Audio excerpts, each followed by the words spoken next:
Assalamualaikum warahmatullahi wabarakatuh.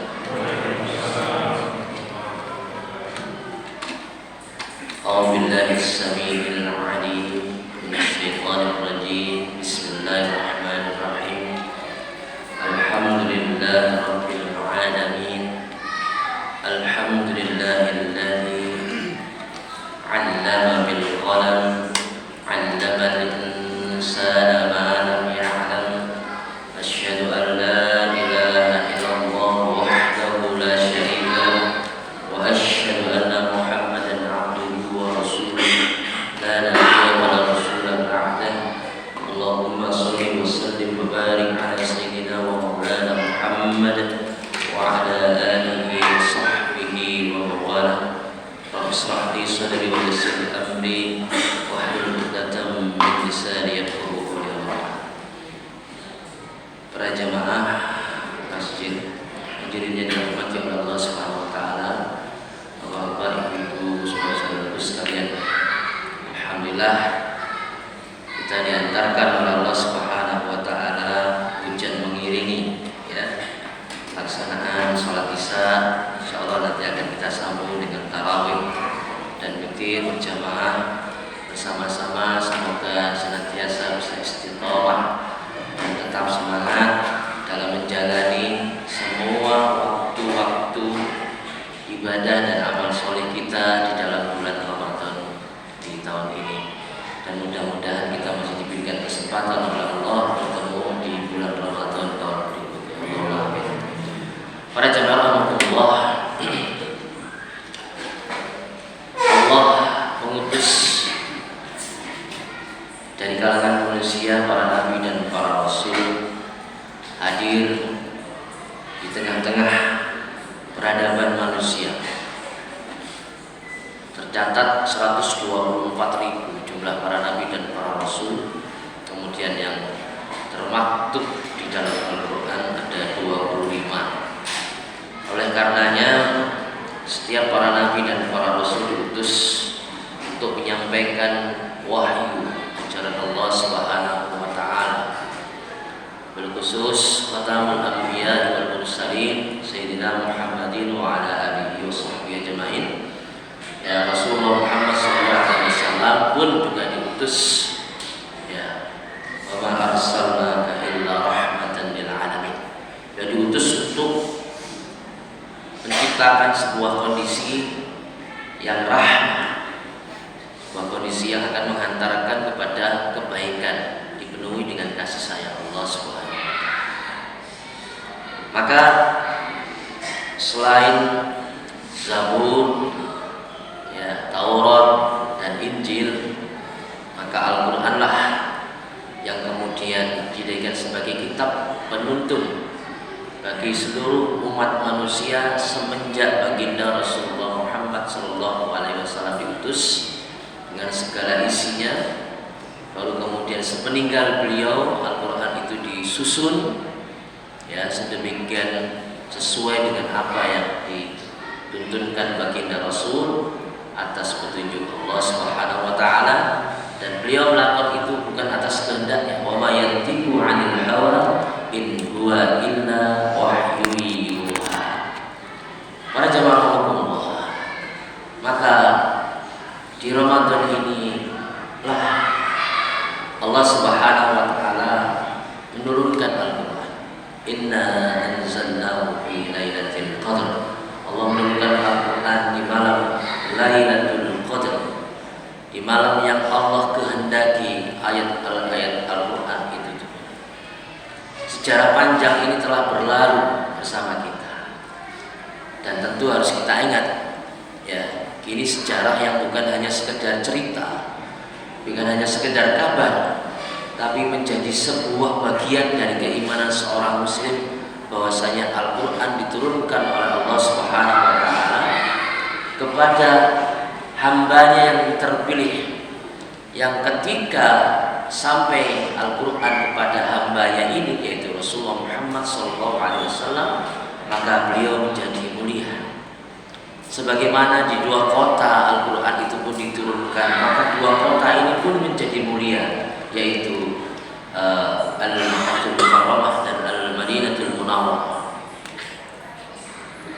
yang menyampaikan Al-Quran ini pun menjadi hamba Allah yang mulia, yaitu malaikat Jibril alaihissalam. Dan siapapun yang kemudian menjadikan Al-Quran di dalam kehidupannya, maka layak untuk kemudian mendapatkan kemuliaan dari Allah Subhanahu wa Ta'ala. Para jamaah Allah, di kesempatan yang terbatas ini, mari kita merenungi, mari kita jujur, puasa Al-Quran junnah dan petunjuk. Puasa sudah dibacakan oleh para dai, para asatidz di pertemuan-pertemuan sebelumnya, dan pasti akan dibacakan surah Al-Baqarah ayat 183 sebagai penegasan tentang bagaimana kewajiban puasa dan bagaimana puasa itu berujung pada hamba-hamba Allah yang bertakwa. Para jamaah Allah, bagaimana agar kita itu tetap sikoh dalam keimanan dan kemudian berjalan pada ketakwaan? Maka tidak ada satupun petunjuk, tidak ada satupun petunjuk yang benar, maka tidak ada satupun petunjuk yang lurus bahkan kokoh kecuali Al-Quran. Jadi Al-Quran dijadikan oleh Allah Subhanahu wa Ta'ala di bulan Ramadan turun, syahrul Ramadan alladzi unzila fihil Quran hudan linnas wa bayyinatin minal huda wal furqan. Kemudian di dalam Al-Quran di awal surah Al-Baqarah, dzalikal kitabu la raiba fi. Inilah kitab yang dimaksud adalah Al-Quran, la raiba fihi, yang di dalamnya tidak ada satupun keraguan.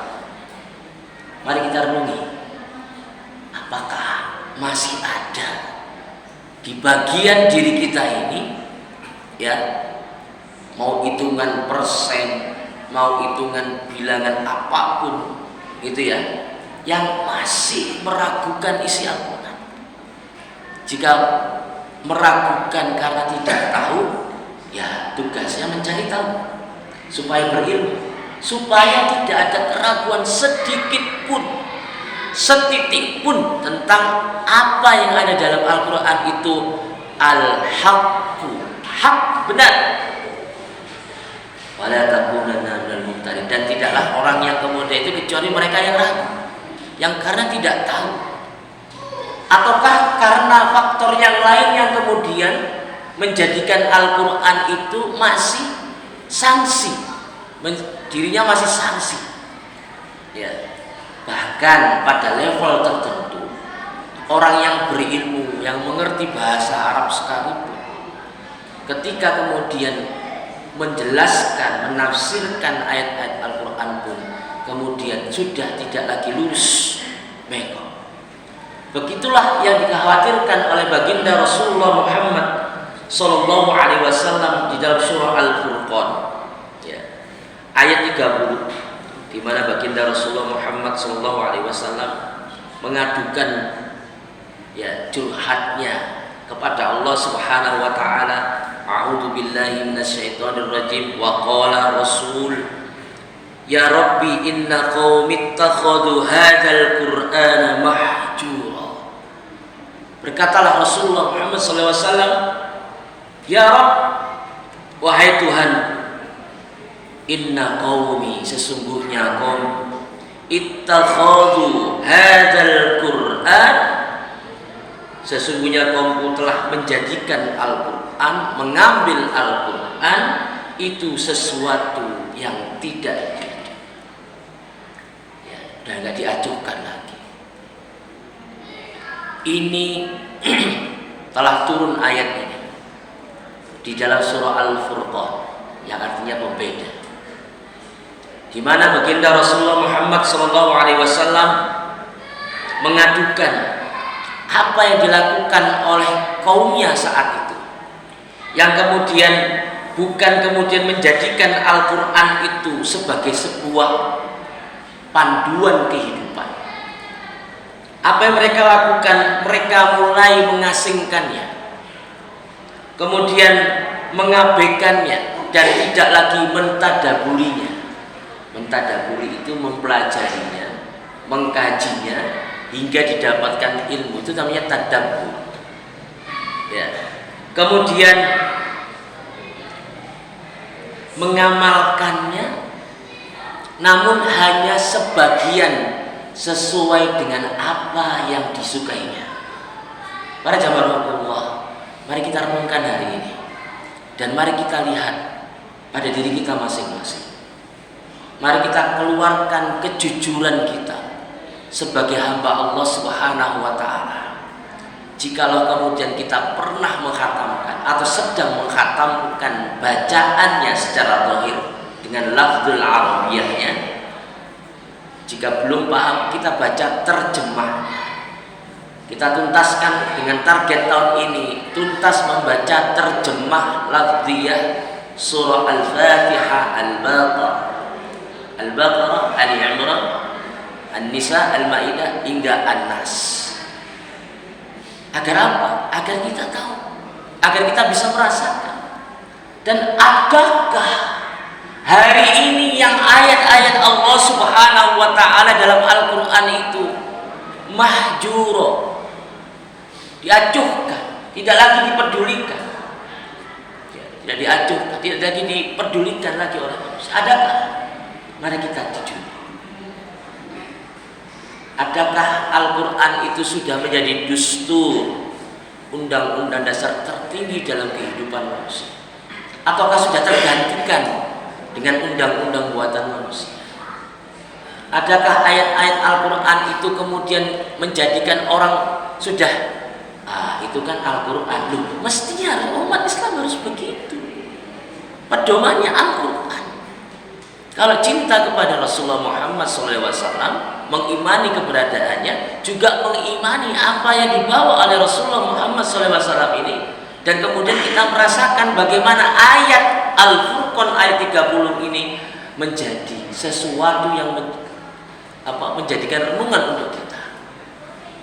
Unzila fihil Qur'an hudan linnas wa bayyinatin minal huda wal furqan.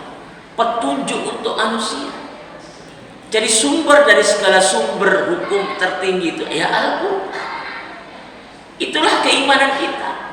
Buah keimanan kita itu yang menjadikan Al-Qur'an itu betul-betul mutajassad, menjadikan dirinya itu jadi satu dengan Al-Qur'an.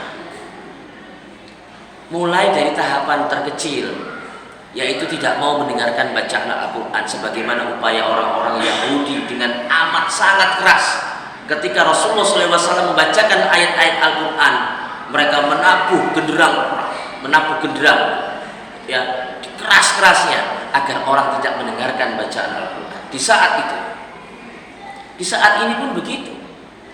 Jika kemudian dibacakan ayat Al-Quran, harusnya fastami'ulah, maka dengarkanlah. Tapi masih sebagian ada orang ngobrol, ya, disetelkan murattal Al-Quran. Ini bacaan mulia luar biasa, ya, ini i'jaz, ini mukjizat yang luar biasa. Apalagi dihadirkan di suasana yang penuh dengan kemuliaan, yaitu Ramadan.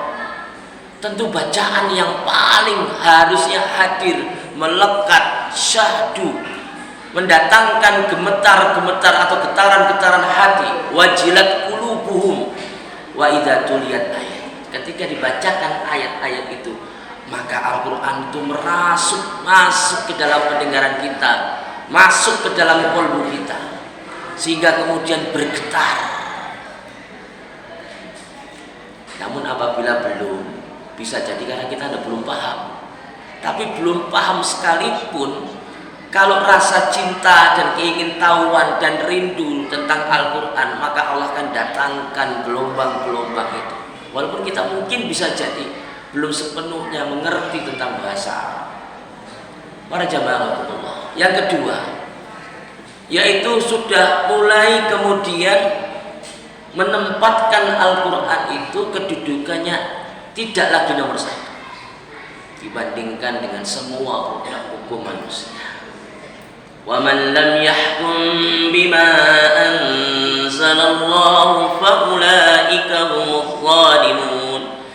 dalam surah Al-Maidah 44, 45, 49. Sebutkan bagaimana Allah Subhanahu wa taala menjadikan orang-orang yang tidak menjadikan hukum Allah yaitu Al-Qur'an sumbernya makan. Yang ketiga, Al-Qur'an kemudian hanya menjadi perlombaan dendang suara merdu. Apakah itu dilarang? Dilarang membaca baiknya, tidak dilarang. Ya, menjadikan Al-Qur'an itu sangat merdu untuk didengar tidak dilarang. Dibaca dengan benar sesuai dengan kaidah-kaidah tajwidnya wajib. Tetapi kalau kemudian Al-Qur'an dihadirkan hanya murni sebagai sebuah perlombaan suara keindahan tanpa kemudian sampai masuk ke dalam relung hati, patut kita renungkan. Karena apa para jamaah? Dia hadir bukan lagi menghidupkan hati-hati yang sedang lemah, hati-hati yang sedang futur, ya, tetapi hanya sekedar hiburan masuk ke telinga Allah. Hari ini bisa jadi menjadi renungan kita bersama. Mungkinkah karena ayat-ayat Al-Qur'an itu menjadi ayat-ayat prasmanan, ayat-ayat yang hanya diambil menyenangkan, diambil cerita-cerita tentang surganya, tapi tentang nerakanya tak disampaikan. Diceritakan hanya kisah-kisahnya, tapi tak disampaikan apa hikmah dari kisah-kisah Al-Qur'an. Dihafalkan dari ujung atas, kanan, kiri, bawah, tengahnya, tapi tak sampai pesan apa di dalam ayat-ayat tersebut. Mungkinkah ini menjadi sebuah pengingat untuk diri kita, bahkan masyarakat kita, negeri kita, dimanapun keluh kesah terjadi karena telah mengabaikan Al-Qur'an. Peringatan nuzul Quran, hari turunnya Al-Qur'an hanya sekedar formalitas semata, bahkan mungkin diadakan dengan dana yang cukup mewah, berbesar, tapi kemudian tak ada lagi di situ taman pendidikan Al-Qur'an. Tak ada lagi kemudian halakoh-halakoh, kelompok-kelompok di situ untuk kemudian tadabbur ayat-ayat Al-Qur'an. Sudah tak ada lagi pasca acara itu kemudian menyampaikan ayat-ayat Al-Qur'an dan mentadabburnya. Para jamaah Allah, ini menjadi pengingat untuk diri kita semuanya, bahwasanya momen Ramadan kali ini mestinya menjadi momen yang paling menentukan buat kita untuk bersama dengan Al-Qur'an. Karena Ramadan ini adalah syahrul Qur'an, karena Ramadan ini adalah syahrul siyam. Bukan hanya sekedar kemudian menyenangkan dengan bacaan-bacaan yang kita ingin segera mengkhatamkan, tapi kita bermohon kepada Allah tetesan-tetesan hikmah, tetesan-tetesan petunjuknya itu meresap di dalam jiwa kita. Kita baca dengan syahdu, dengan tartil. Ar-Rahman 'allamal Qur'an. Dua ayat itu kita berhenti, kita baca. Allah awali dengan Ar-Rahman. Namanya disebutkan, namanya kemudian dikenalkan dengan kasih sayangnya. Fa bi ayyi ala'i rabbikuma tukadziban. 31 kali disebutkan. Ada apa gerangan dengan surat Ar-Rahman ini? Sehingga kemudian disebutkan berulang-ulang 31 kali. Maka di situ dulu kita berhenti, kita baca ayatnya. Di dalam surah Al-Alaq, Iqra bismi rabbikal ladzi khalaq, khalaqal insana min 'alaq, Iqra wa rabbukal akram, alladzi 'allama bil qalam, 'allamal insana ma lam ya'lam. Demikianlah Rasulullah Muhammad SAW diperintahkan untuk membaca ayat-ayat Al-Qur'an ini, untuk mentadabburi, untuk dihadirkan di hadapan manusia sebagai saksi atas kebenaran Al-Qur'an, atas kebenaran Islam, atas kebenaran Allah Subhanahu wa taala, dan atas kebenaran utusan Muhammad sallallahu alaihi wasallam yang menjadi petunjuk dalam kehidupan kita. Para jamaah Allah, tentu renungan di waktu yang terbatas ini menjadi hal yang patut kita pikirkan bersama. Pertama, mari kita persaksikan di dalam kehidupan ini kita membaca Al-Quran terus-menerus. Usia tak membatasi kita untuk mengenalinya, untuk membacanya. Yang kedua, mari kita ajak keluarga kita semuanya, kita berantas dari buta aksara Al-Quran, buta bacaan Al-Quran, karena kita ingin lisan kita ini menjadi saksi tentang ayat-ayat Al-Quran yang pernah kita baca, di setiap hurufnya yang Allah berikan keutamaan pun di dalam membacanya. Yang ketiga, para jamaah Allah, mari kita tadabburi, mari kita amalkan apa yang Allah perintahkan, semua terkandung dalam Al-Quran. Yang keempat, maka jadikanlah rumah-rumah kita bukan rumah-rumah gelap. Bolehlah mungkin negeri ini dikatakan Indonesia sedang gelap, tapi rumah kita jangan, hati kita jangan. Terangi rumah-rumah kita dengan bacaan Al-Quran, terangi rumah-rumah kita dengan sholat di dalamnya, terangi rumah-rumah kita ini bukan penerangan secara fisik lampu-lampu yang menyala ini, tetapi di dalamnya terdengar bacaan Al-Quran. Maka Allah mengutus para malaikatnya untuk menjaga siapapun di dalam rumah itu yang kemudian membaca ayat-ayat Al-Quran dan menjadikan keluarga itu menjadi keluarga yang sakinah, mawaddah, warahmah karena keutamaan. Mudah-mudahan sedikit apa yang menjadi renungan ini menjadi pelajaran untuk kita, menjadikan Ramadan ini sebagai bulan Al-Quran, bulan perubahan, bulan mendapatkan ridhonya Allah Subhanahu wa taala. Aqulu qouli hadza astaghfirullah li wa lakum innallaha huwal ghafurur rahim. Wassalamualaikum warahmatullahi wabarakatuh. Waalaikumsalam.